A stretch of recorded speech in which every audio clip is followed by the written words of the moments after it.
PCA 교단은 노회가 87개가 있고요. 그 가운데 한어 노회가 9개가 있습니다.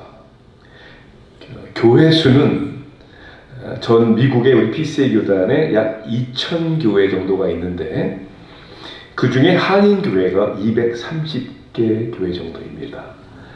목회자의 수는 약 5,000명 정도, 우리 PCA 목회자 5,000명인데 그 가운데 2세를 포함한 영어권을 포함한 한인 목회자가 약 700명 정도 이상이 됩니다. 우리 교단의 약 한 12%를 차지하는 굉장히 소수 민족 가운데 굉장히 큰 비중을 차지하고 있죠. 스페니쉬 교회가 목회자가 1%가 안 되고 또 아프리칸 아메리칸 흑인 교회가 1%가 안 되는 그런 어떻게 보면 백인 중심의 우리 PCA 교단에 하나님께서 특별한 뜻이 계셔서 오래전부터 우리를 태평양을 건너오게 하시고 또 이렇게 교단의 약 12%를 차지하는 그러한 한인 교회로 성장하게 해주신 것은 첫째는 하나님의 은혜이고 또한 저는 분명 하나님의 뜻과 목적이 있다라고 믿습니다. 네.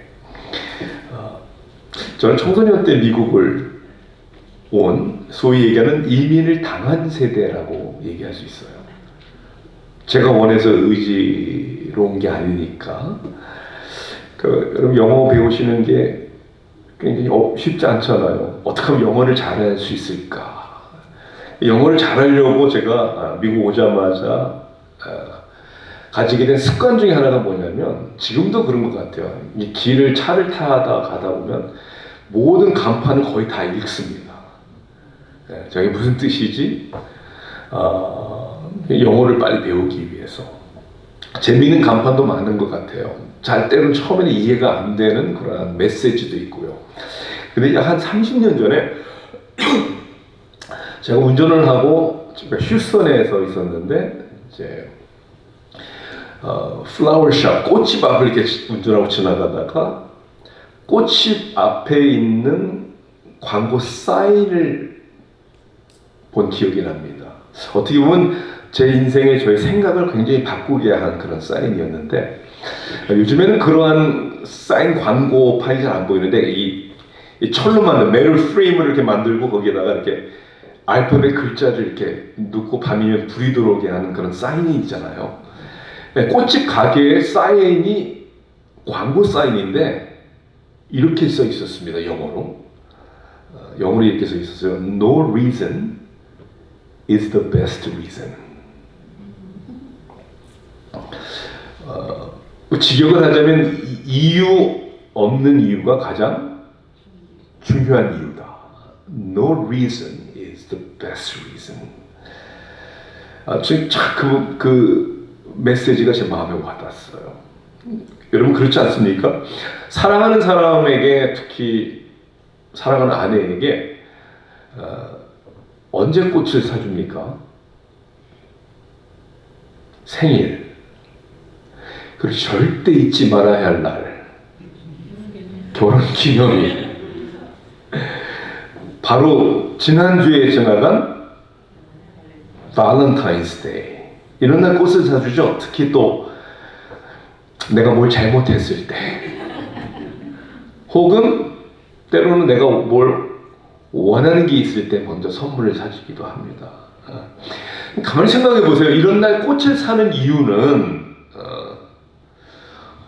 책임감, 의무감, 때로는 어떤 목적이 있기 때문에 사는 경우가 많죠. 혹은 기억하지 못하고 안 샀다가는 돌아올 보복과 심판이 두려워서 꽃을 사기도 합니다. 항상 그런 건 아닌데 제 경우는 제 자신과의 경쟁심이 좀 강한 것 같아요. 예를 들자면 작년보다 올해 어떻게 내가 내 아내를 깜짝 놀라게 하지? 이런 어떤 자신과의 경쟁심. 근데 가만히 들여다보면 거기에는 이런 동기가 있는 것 같아요. 제 아내가 막 너무 기뻐하고 좋아하면서 '아, 내가 뭘 잘못했을까?' 이런 어떤 자신과의 경쟁심. 근데 가만히 들여다보면 거기에는 이런 동기가 있는 것 같아요. 제 아내가 막 너무 기뻐하고 좋아하면서 '아, 내가 뭘 잘못했을까?' 이런 어떤 자신과의 경쟁심. 근데 가만히 들여다보면 거기에는 이런 동기가 있는 것 같아요. 제 아내가 막 너무 기뻐하고 좋아하면서 혹 주위 사람들에게 이렇게 이야기를 해주면 대단한 남편이네요. 그리고 제 아내를 통해서 역시 당신이 최고야 이 말을 듣고 싶어하는. 근데 이런 이유들이 있는데 그런 이유가 아니에요. 만약 어느 날 제가 꽃을 사고 집에 가서 제 아내한테 선물과 꽃을 줬는데 제 아내가 오늘 무슨 날이지? 아무 날도 아닌데 no reason. 그 아무 이유가 없다면 무슨 이유일까요? 사랑하니까. 좀 닭살이 좀 돋습니까? 사랑하니까. 그래서 그 꽃집 가게 메시지가 마음에 와닿은 거예요. No reason is the best reason. 우리 사랑하는 사람들과의 관계가 그런 것 같아요. 하나님과의 관계에 있어서도 마찬가지고. 정말 중요한 것은 우리가 하나님을 위해서, 때로는 서로를 위해서 우리가 무엇을 어떻게 하느냐보다 더 중요한 것은 그건 겉으로 나타나는 증상이죠. 겉으로 나타나는 열매일 뿐입니다. 뭐가 중요하냐면 우리 마음이 중요한 거예요. 어떤 마음이 중요하냐면 동기가 중요하다는 거예요. 왜? Why do you do what you do? 왜 하느냐? 왜 하느냐? 이 마음이 건강하고 우리 마음속에 있는 사랑에서 우러나는 동기 때문에 하는 모든 일에는 때로는 힘들어도 기쁨이 있는 거죠. 그런데 우리가 그 마음을 잃게 되면 어떻게 되는 거죠? 모든 게 다 복잡해지는 거예요. 하기 싫고 부담스럽고 그래서 이유와 핑계를 대면서 빠져나갈 구멍만 찾는 그런 일에는 능력이 나타나지 않습니다. 열매도 없게 되는 것이죠. 저는 오늘 이 집회를 시작을 하면서 너무나도 안타깝게도 오늘날 교회 안에는 Maybe you know what to do. 신앙생활, 교회생활을 어떻게 해야 되는지는 아는 것 같은데 더 이상 마음은 하고 싶지 않은, 아니 어떻게 보면 더 실망당하고 싶지 않고 상처받고 싶지 않은 지쳐있는 사람들로 가득 차 있지 않을까. 혹시 그게 저나 여러분이 아닐까. 사랑하는 사람의 관계에 있어서도 그리고 하나님과 우리와의 사랑의 관계에 있어서도 여러분의 이유는 뭘까? 왜 이렇게 힘들까? 왜 우리의 마음의 순수한 동기가 사라지는 것일까? 시험거리가 많아서요. 많은 사람들이 요즘에 목회자들도 그래요. 번아웃 돼서 또 혹은 자신이 늘 부족하다고 생각을 해서. 사랑하는 성도 여러분, 이런 것들은 어떻게 보면 우리가 피할 수 없는 우리 인생의 현실들입니다. 시험 없는 날이 어디 있겠습니까? 내가 부족하다는 것을 느끼지 않을 때가 언제 오겠습니까? 아니면 오히려 부족하지 않다고 생각하는 게 더 큰 위험이죠.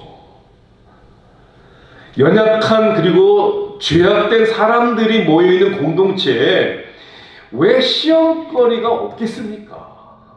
냄새나고 부딪히고 뭐가 나서 서로 상처를 주고받는데 우리가 걸어가야 할 길은 좁은 길이지만 때로는 희생과 대가를 치러야 되지만 그리고 늘 부족한 것도 사실이지만 우리가 이 길을 가야만 하고 때로는 힘들 줄 아는데도 I want to 가기를 원하고 그리고 능히 우리로 하여금 갈 수 있게 하는 것이 뭐냐? 하나님의 은혜라는 거예요. 은혜. 그러니까 이 은혜가 있으면 능히 우리로 그 길을 가게 하고 우리의 초점이 그리고 이 은혜가 떨어지면 모든 게 다 힘든 것이죠.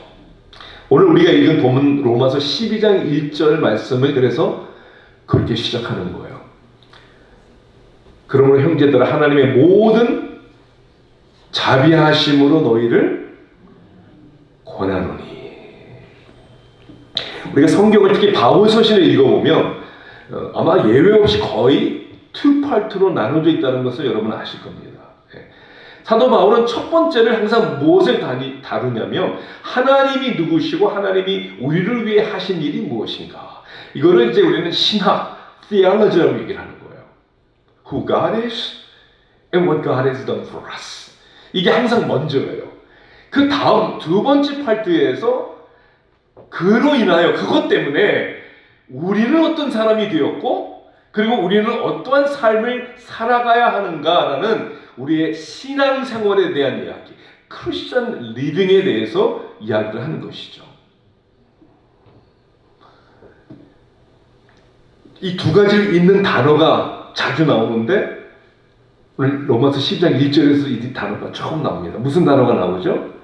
그러므로라는 단어예요. 그러니까 그러므로라는 단어는 1장부터 11장까지 사도 바울이 이야기하는, 즉 하나님이 어떤 분이시고 하나님이 우리를 위해서 하신 일이 무엇인가를 정확하게, 즉 그리스도에 대한 이야기를, 복음의 이야기를 하신 다음에 이것을 우리가 알고 우리가 믿는 우리들이기 때문에 therefore, 그러므로 여러분 1절과 2절의 말씀을 가만히 자세히 들여보면 사실은 엄청난 부담스러운 명령을 우리에게 하고 계시는 거예요. 여러분 보세요. 우리의 몸을, 여러분의 몸을 뭐로 바치라고요? 제물로 바치래요. 여러분의 그냥 시간만이 아니고 여러분의 물질만이 아니고 왜 몸을 바치라고 했을까요? 여러분 몸이 아니고는 여러분 몸 없으면 할 수 있는 게 아무것도 없는 거예요. 여러분의 몸을 주님께 드리라는 얘기는 everything about you. 여러분의 모든 것, 여러분이 하는 모든 것들이 하나님이 기뻐하시는 예물이 되어야 된다는 거예요. 이거 엄청난 부담스러운 얘기 아닙니까? 새롭게 되래요, 날마다. 변화를 받으래요.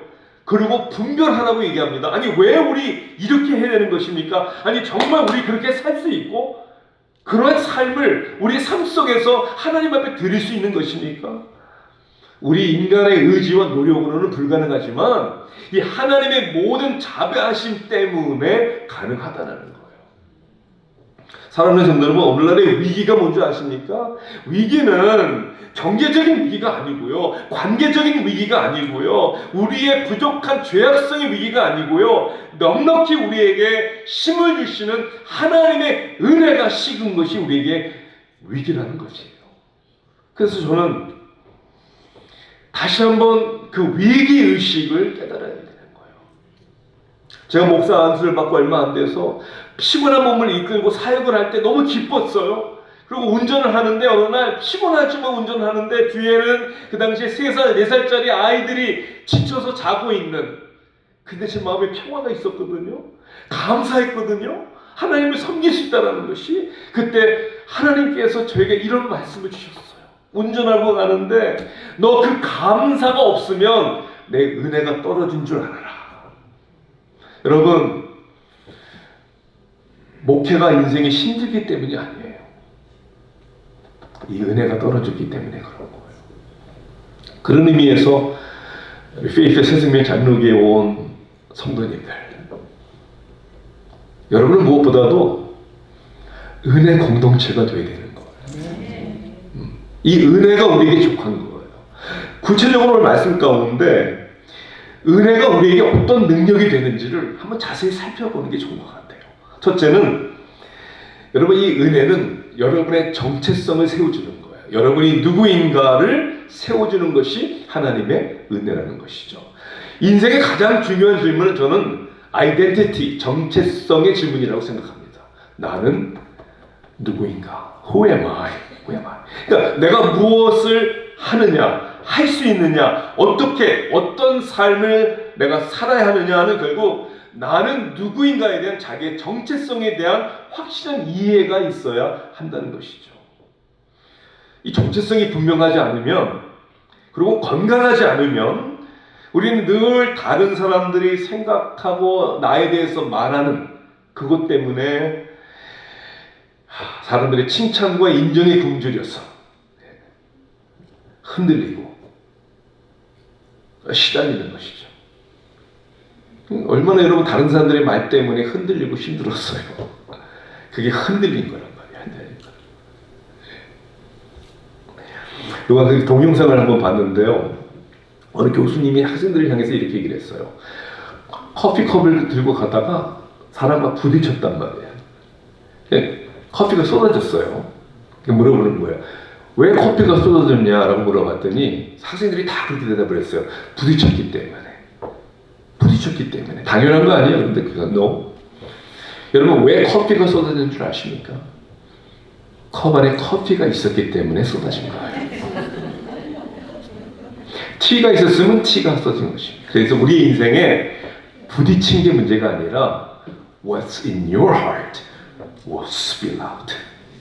우리 안에 있는 게 쏟아지게 돼 있는 거예요.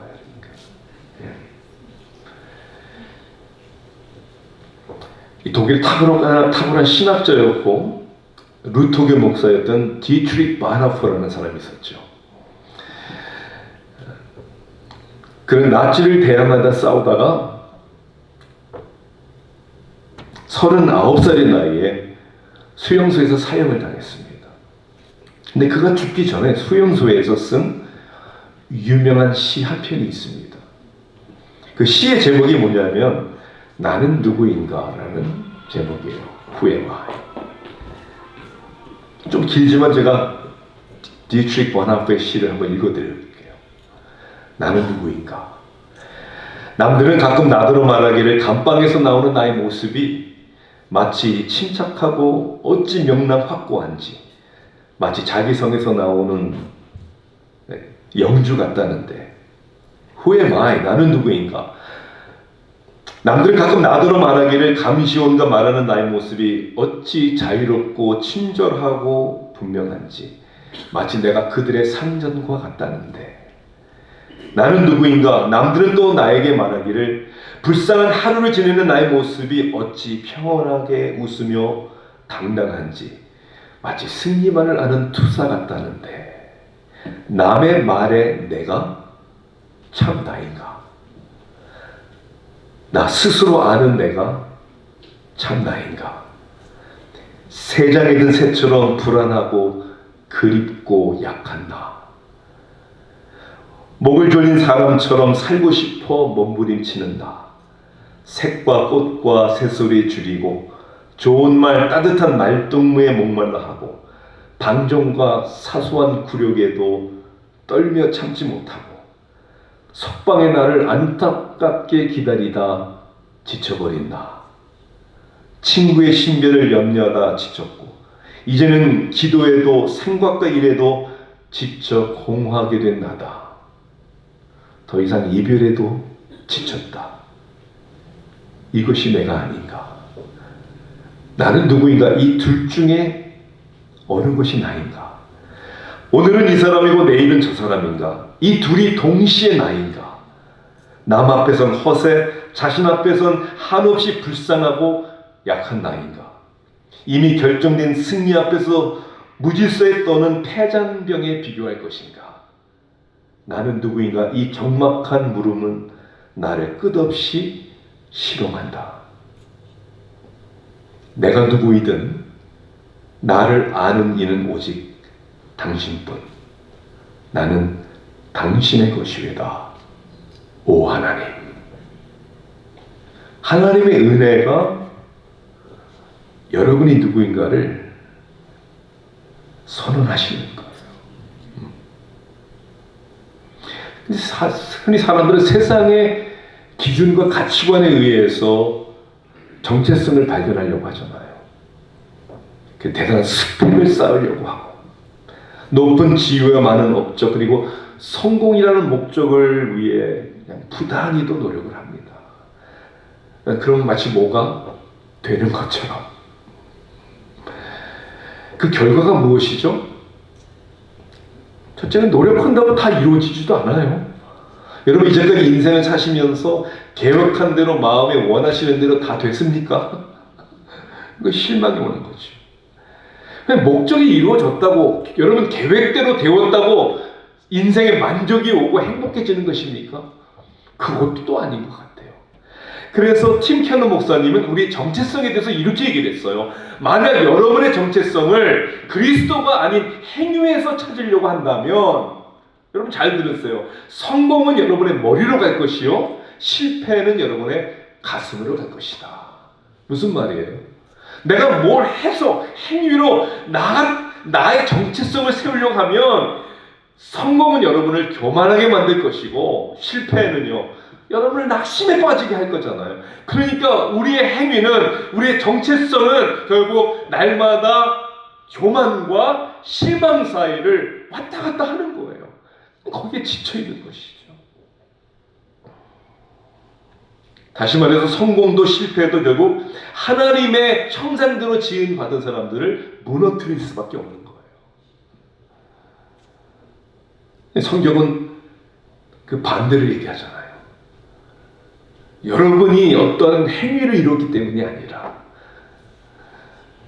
하나님의 일방적인 선택과 사랑 가운데 하나님은 여러분들을 아름답고 존귀하고 가치 있는 사람으로 이미 아이덴티티를 주셨기 때문에 그러한 사람답게 살 수 있더라는, 이게 은혜 공동체의 복음적 선언입니다.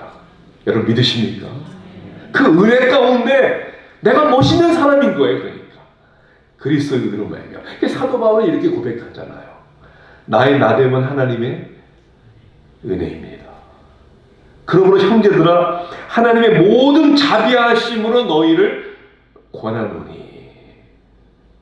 하나님이 모든 자비하심, 무엇을 우리에게 권하는 거예요? 여러분들이 선택받은 사람이라고 말씀하는 것이죠.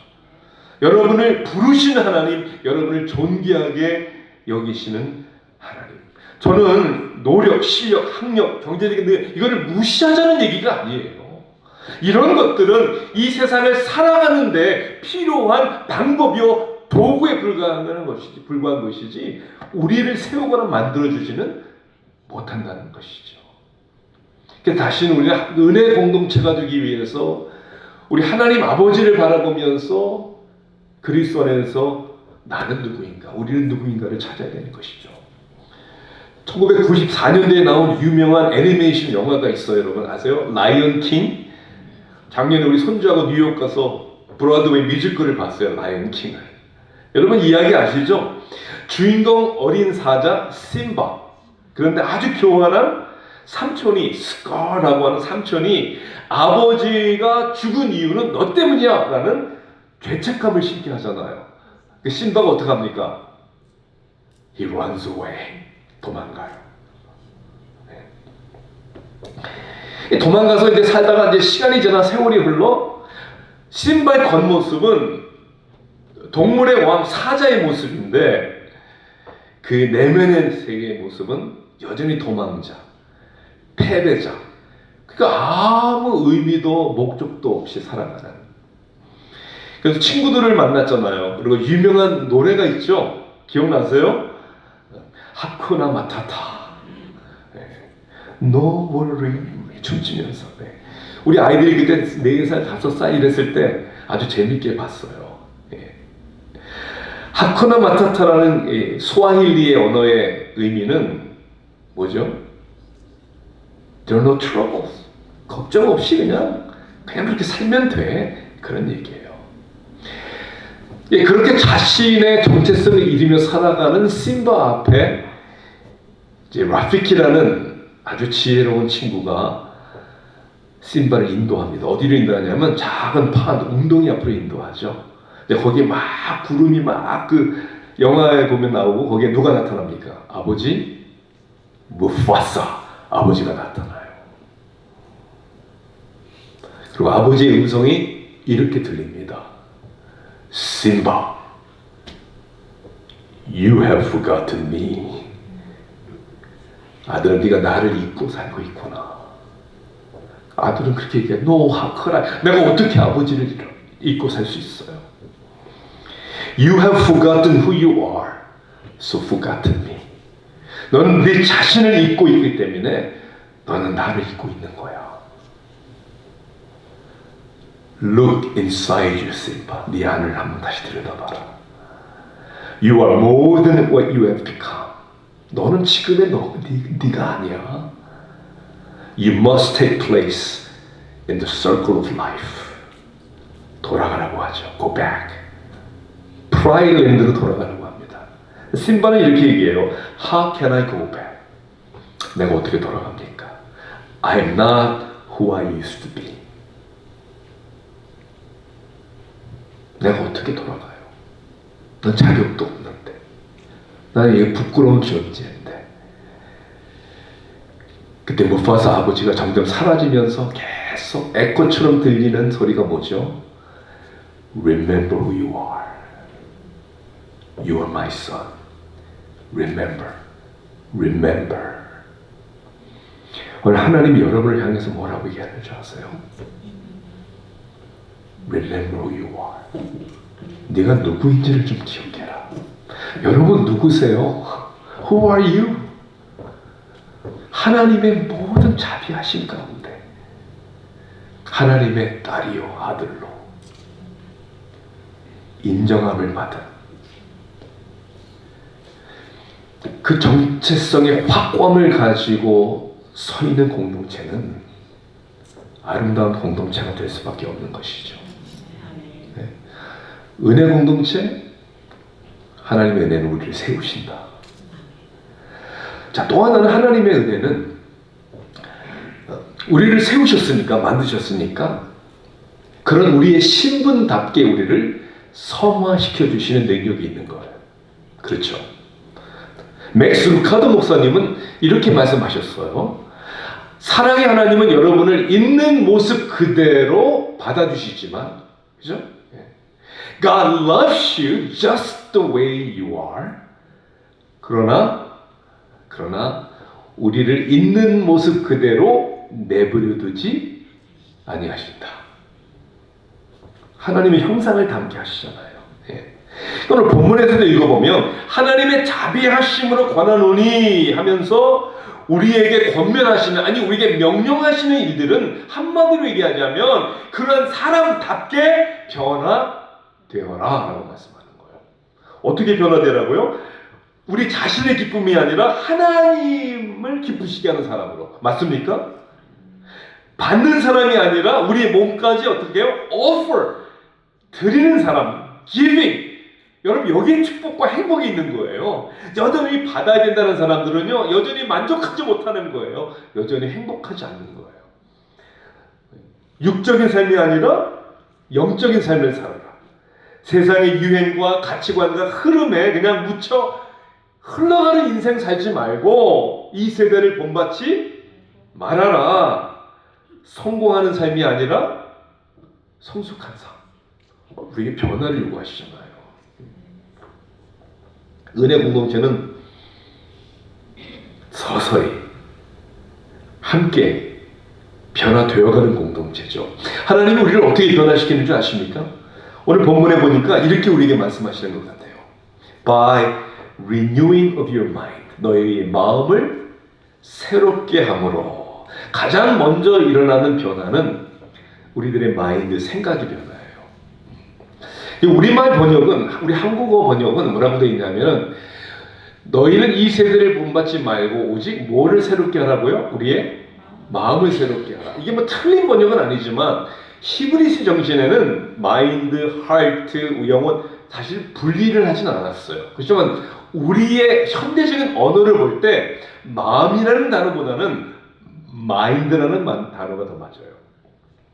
메타노이라는 헬라어가 우리말로는 어떻게 번역이 되냐면 회심, 회개 이렇게 번역이 될 수 있는데 메타노이아, 노이아가 뭐냐면 마인드란 뜻이에요.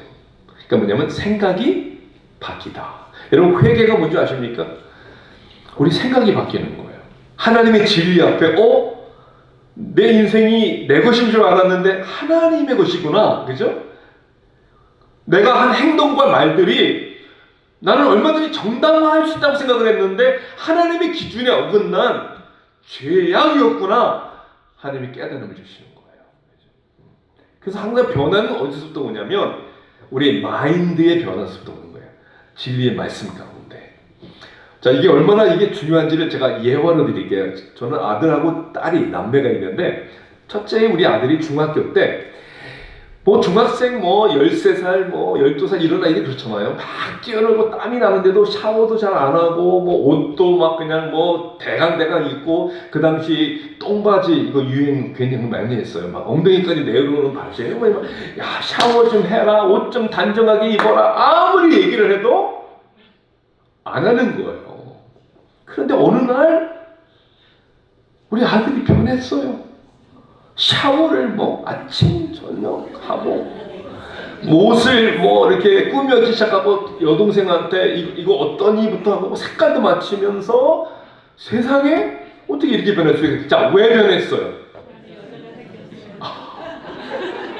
이성의 눈이 떴어요. 그게 중요하다는 것을 깨달은 거예요. 여러분 다시 얘기하자면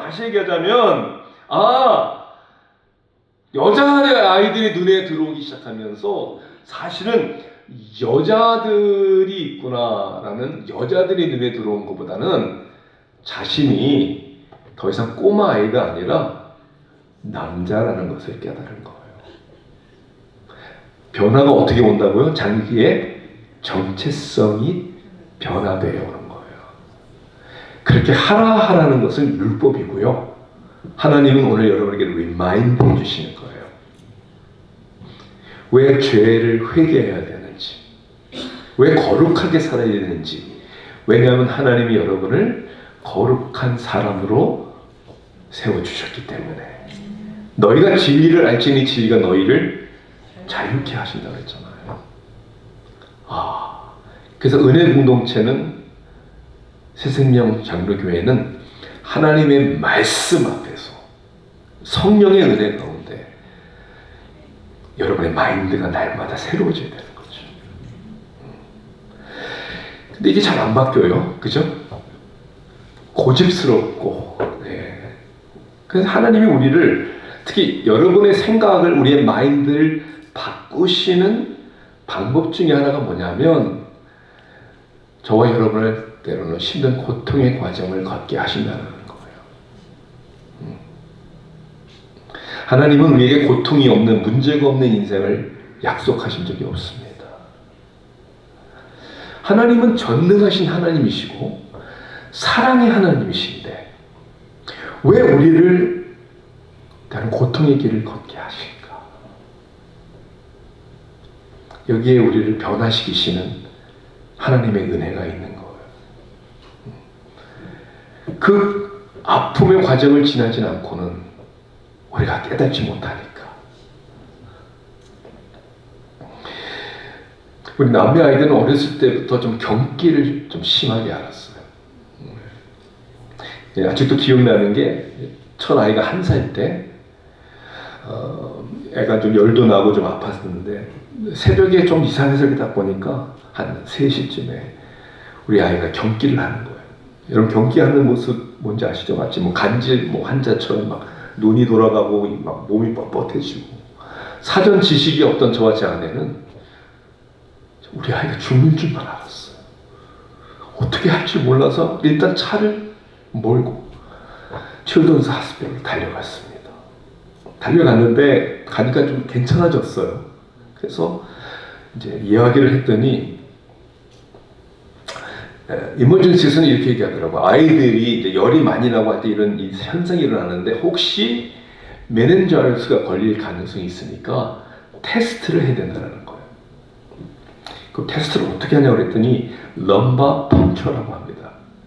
아이의 척추에다가 주사 바늘을 꽂아서 액을 채취해서 실험하는 거예요. 그거 꼭 해야 되냐 했더니 해야 된다는 거예요. 아이를 위해서 해야 된다는 거예요.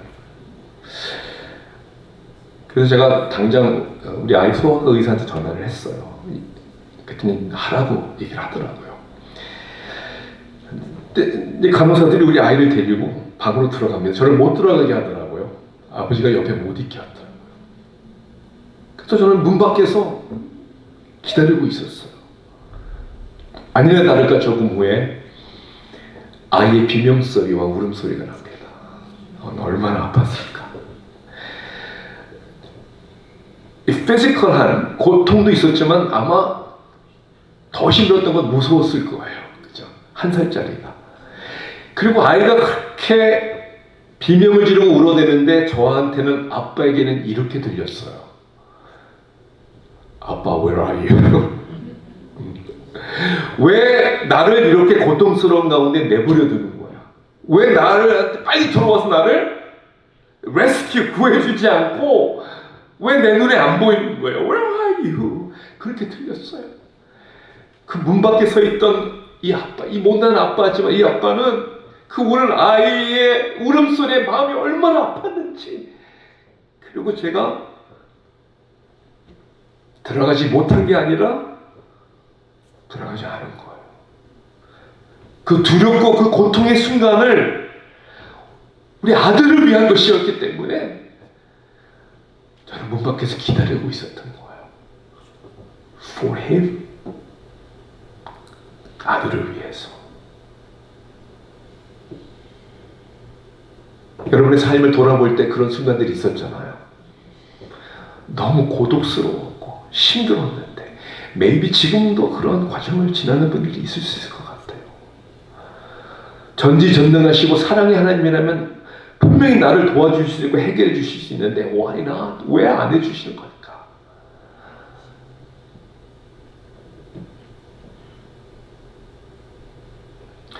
우리 인생의 고난 가운데 글쎄요, 시원한 모든 해답은 우리가 찾을 수는 없겠지만 적어도 그 고통과 고난 가운데 하나님이 우리를 성장케 하시는구나. 우리를 변화시켜 주시는 거구나. 우리의 생각을 바꾸어 주시는 것이구나. 어떤 생각을요? 그 고통과 고난 가운데 여러분, 여기가 아무리 좋아도 여긴 천국이 아니라는 것을 깨닫게 해주시는 거예요. This is not your final destiny. 때로는 우리의 교만을 꺾으시기 위해서, 때로는 나태한 여러분의 신앙생활을 채찍질하시기 위해서, 결국 저 여러분의 소망이 변하지 않고 나를 사랑해 주시는 그분, 나의 의지는 하나님 한 분밖에 없구나.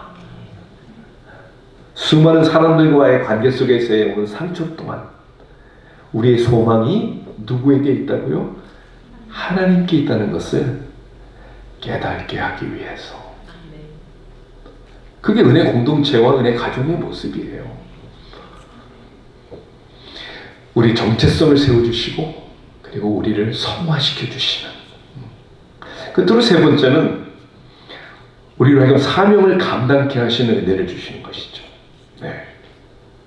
사명을 감당케 하시는. 그래서 때로는 은혜는, 하나님의 은혜는 저와 여러분을 아주 편하고 안전한 길만 걸어가게 하지 않으세요. 평화를 주시지만 편안한 길만을 주시지는 않는다는 것이죠. 넓은 길이 아니라, 모든 사람들이 가는 길이 아니라 좁은 길을 때로는 가게 하시는 것이죠. 사심에 의한, 욕심에 의한 삶이 아니라 사명에 의한 삶을 살게 하시는 것이죠. 그렇죠? 몸을 산제물로 드려라. 본받지 말아라. 선하고 기뻐하시고 온전한 뜻을 좋다고 다 하지 말고 좀, 그게 하나님 앞에 뭐가 선하고 하나님이 기뻐하신 게 뭔지, 온전한 게 뭔지를 좀 분별하면서 살아라. 이게 우리에게 주신 커닝 아닙니까? 그래서 이러한 자기중심적인 삶에서 우리를 변화시켜 주시는 이 사명에 대해서 어느 목사님은 이렇게 얘기했어요. 여러분 가운데 이게 있느냐를 물어보는 거예요. 그게 영어로 뭐냐면 overpowering positive passion. 압도적이고 긍정적인 열정. 여러분의 인생에 그게 뭐냐는 거예요. 내 자신보다 더 큰 가치 있는 사명감. 그게 새생명 장로교회에 뭐냐는 거예요. 우리의 서로의 차이점, 다른 점, 성향이 다른 거, 그거 상관하지 않고 우리 모두가 얘기할 수 있는 압도적이고 긍정적인 열정, 이걸 위해서 우리는 달려갑니다. 이걸 위해서 우리는 하나가 될 것입니다. 전쟁이 일어났으니까 마귀 원수와의 싸움에서 우리는 하나, united we stand, divided we fall. 그리고 천하보다 귀한 영혼들을 살려야 하는 전도와 선교의 사명을 지키기 위한 교회로 우리를 세우셨기 때문에 우리 그걸 위해서는 다른 것에 대해서는 It's okay, 괜찮습니다 라고 얘기할 수 있는, 이게 사람들을 변화시켜주고 하나가 되게 한다는 거예요. 둘째 딸아이를 제가 좀 할게요. 우리 딸아이는 어렸을 때부터 굉장히 힘든 아이였어요. 고집이 얼마나 세고 자기 주장이 강한 아이였어요. 자기 하고 싶은 것은 반드시 해야 되는, 게다가 잠이 너무 많았어요. 아침에 못 일어나요. 학교 보내는 게 굉장히 힘들었어요. 아니 지금 생각 같으면 학교를 가든 말든 그냥 내버려뒀어야 되는데 또 부모의 마음이 그렇지 않잖아요. 그래서 막 깨워가지고 어느 때 깨워가지고 화장실에 떠밀어 들으면 조금 있으면 소리가 안 나는 때가 있었어요. 문 열어보니까 화장실 바닥에 자빠져 자고 있는 거죠. 정말 목말린다. 이런 아이였는데, 이런 아이가, 딸아이가 22살에 결혼을 했어요. 하겠다는데 누가 말립니까? 아무도 못 말려요. 사위될 녀석이 그저 불쌍하기만 했습니다. 그리고 바로 애를 가졌어요. 제 아내하고 저는 그런 거죠.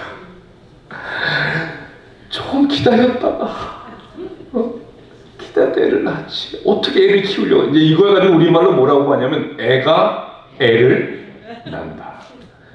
그래서 23살에 첫 애를 낳았어요. 참 어떻게 하려고. 근데 이게 이제 기적이에요. 애를 낳더니 잘만 키우더라. 우리 아이가 변했어요. 그렇게 잠이 많던 아이가 2시간마다 깨어서 젖을 줘야 하고 자기 욕심, 자기 이거 다 내려놓고 아이를 키우는 우리 딸아이. 뭐 한국에 그런 TV 프로그램이 있더라고요. 우리 아이가 변했어요. 정말 한번 나가보고 싶었어요. 이렇게 변하나. 자, 물어볼게요. 우리 딸아이가 변화된 이유가 뭡니까? Overpowering positive passion. 뭐가요? 내 새끼가, 내 자식을 낳고 보니까 성숙해지더라고요. 지금 3 남자아이의 엄마예요. 저는 교회가 하나가 되지 않는 이유가 여기 있다고 생각합니다. 너무 유치한 거예요. 유치한 거예요. 네?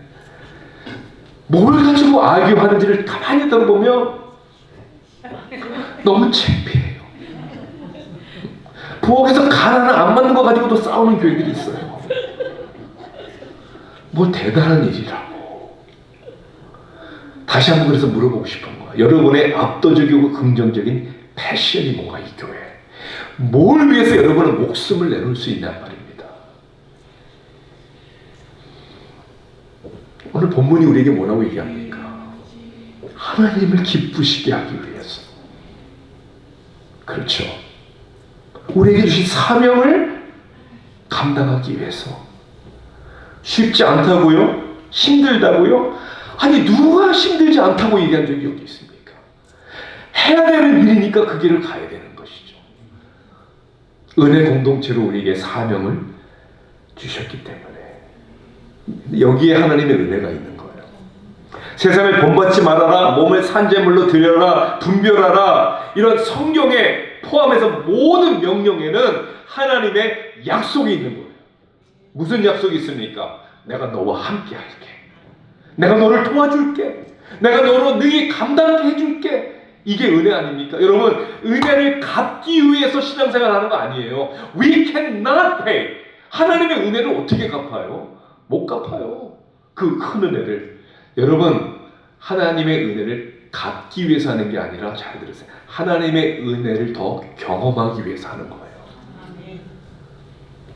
힘들고 지쳐 있을 때 우리를 픽업해 주신 하나님의 은혜, 포기하고 싶고 너무나도 힘들 때 괜찮다라고 말씀해 주시는, 때로는 억울할 때, 아무도 안 알려줄 때 하나님이 내가 알아, 그리고 하늘의 상급을 바라보게 하시는 그 하나님의 은혜 때문에 하는 거죠. 네. 제 아내는 뉴욕 출신이에요. 뉴욕에서 중학교, 고등학교도 나오고, 지금은 두 분 다 돌아가셨지만 장인 장모님이 뉴욕 퀸스 우드사이드에 사셨어요. 뉴욕은 아파트가 다닥다닥 붙어 있잖아요. 그렇죠? 그래서 예전에는 이제 제 아내하고 우리 아이들하고 뉴욕을 가게 되면 이제 장모님 아파트에서 지내게 되는데, 아파트 좁은 길목 건너편 오른쪽에 뭐가 있었냐면 소방서가 있었어요. Fire Station. 소방서 안에는 뭐가 있죠? 소방차가 있어요. 이 소방차는 시도 때도 없이 출동 명령이 떨어지면 사이렌 소리를 울리고, 그죠? 근데 이게 이제 뭐 점심시간, 오후, 저녁 시간에는 괜찮은데, 조지아주, 제가 아틀란타 북부, 조지아주 아틀란타 북부에서 조용한 데 살던 사람이 새벽 2, 3시에 사이렌 소리를 내면서 소방차가 출동할 때 잠에서 깨는 거예요. 그럼 짜증이 나는 거죠. 왕짜증이 나는 거예요. 갈 때마다 일어나는 일이었었어요, 예전에. 그런데 그렇게 짜증이 났었는데 제 생각과 태도가 변했어요. 더 이상 짜증을 낼 수 없는. 언제 제 생각이 변했을 것 같아요? 9.11이 터지고 나서. 여러분 기억나세요? 쌍둥이 빌딩에서 사람들이 살고자 뛰쳐나올 때 누가 뛰어들어갔습니까? 뉴욕 소방대원들이 뛰어들어갔어요. 살고자 뛰쳐나오는데 살리고자 뛰어들어가는 뉴욕 소방대원들이 그날 343명이 생명을 잃었습니다.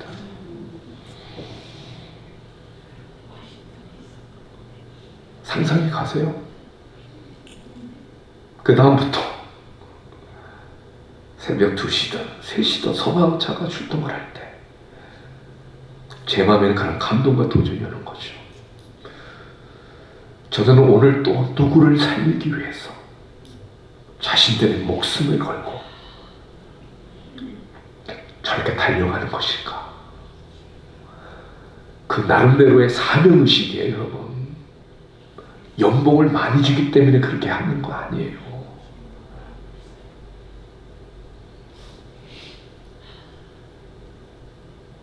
그들 위해서 기도하기를 시작을 했고, 하나님의 은혜를 받은, 부름을 받은 제가 부끄러운 마음이 들기 시작한 거예요.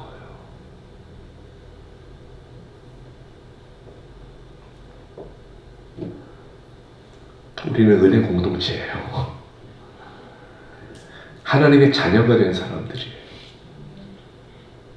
우리를 하나님의 자녀로 거듭나게 해주셨어요. 그리고 어차피 잠시 왔다가 지나가는 이 인생 가운데 여러분들에게 사명을 주신 거예요. 하나님의 은혜는, 아니 하나님의 은혜를 아는 사람들은 그 사명을 향하여 하나가 되어서 가는 거예요. 왜요? 하나님이 먼저 그렇게 하셨기 때문에. 그래서 성경은 우리에게 이렇게 말씀합니다. 하나님이 세상을 이처럼 사랑하사 독생자를, 자신을 주셨으니 이는 누구든지 저를 믿는 자마다 멸망치 않고 영생을 얻게 하려 하심이라. 독생자를 어떻게 했다고요? 주셨다고 그랬잖아요. 우리에게 주신 독생자 때문에 우리도 기쁘게 감사함으로 나 개인만이 아니라 우리 공동체, 우리 모두를 하나님 앞에, 그리고 주님을 필요로 하는 세상 사람들에게 주어야 하는 그런 사명이 우리에게 있는 줄로 믿습니다. 아멘. 기도할게요.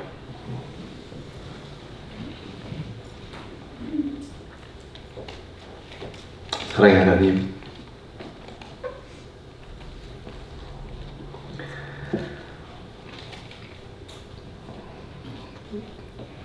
은혜 공동체라고 하지만 이제까지 우리의 삶의 많은 관계 속에서 또는 가정 안에서도 자신과 서로에 대한 실망 때문에 흔들릴 때가 많았습니다.